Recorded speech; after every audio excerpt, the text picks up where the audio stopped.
should open those Roswell files. There's only one way to regain trust.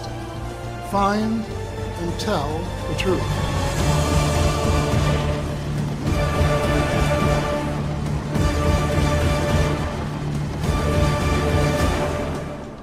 If it's out there, if it's real, we have a right to know. My story for the Roswell part began in the wee hours in the morning of July 1947, when I was awakened by my dad, who was returning from an assignment to collect debris of unknown origin from a ranch out of Roswell. The sheriff in Chavez County contacted Colonel Blanchard, who was the commander of the Air Force Base in Roswell. Now, Colonel Blanchard knew my dad was the intelligence officer, so he dispatched my dad and a CIC agent, Sheridan Cavett, to investigate what this was. Our house happened to be on the way to the base, and this is in the wee hours of the morning. So my dad, knowing that he had seen something very special, wanted my mother and myself to look at this also, because as he said, you'll never see this again.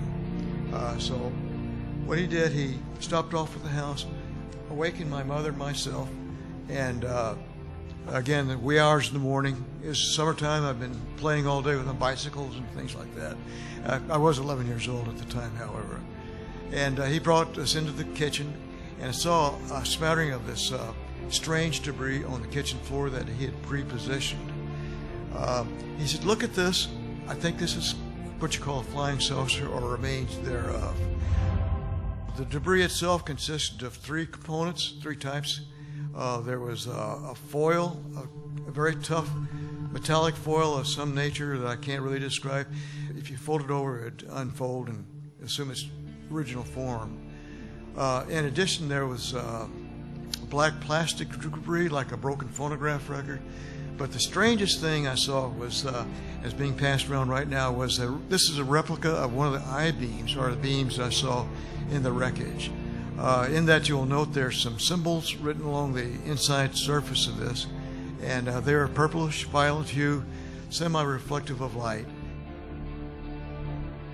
My dad drove the debris into the base that night. I think it was that night, maybe early next morning, where he was assigned by Colonel Blanchard to fly the material to General Ramey's office in Fort Worth. This was flown in the belly of a B-29 under armed guard. That's where the cover-up began, at General Ramey's office. So when my dad got home, he sat my mother and myself down and said in no uncertain terms, "You will never talk about this. This is a non-event."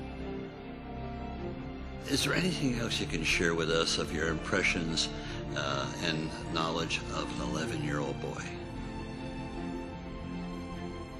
Well, it was a very Earth awakening experience, or space awakening experience for me. It did make this did make me very interested in astronomy and cosmology, because I realized that whatever was on the kitchen floor didn't come from here, but came from out there. What else should we know before we get up from here today? Well, I think what it does, it tells us that we're not alone in the universe. As a matter of fact, there's other civilizations out there, and they're finding Earth-like planets around other star systems every day. Any civilization that develops into space travel has gone through a nuclear age, and we're still on the precipice of either surviving or not surviving ours, but it means they did. And if they can do it, we can also survive our nuclear warlike tendencies. Well, as a 76-year-old, I'm no spring chicken. But I like to tell my story. I don't embellish it. I tell it exactly what I knew about this. And if people want to believe this, that's okay. If they don't want to believe it, that's also okay. That's their opinion. I would certainly like to have the government spill the beans about this while I'm still alive to say, I told you so. But I may not be, but it doesn't matter. I've been there and done that, so I know what it was.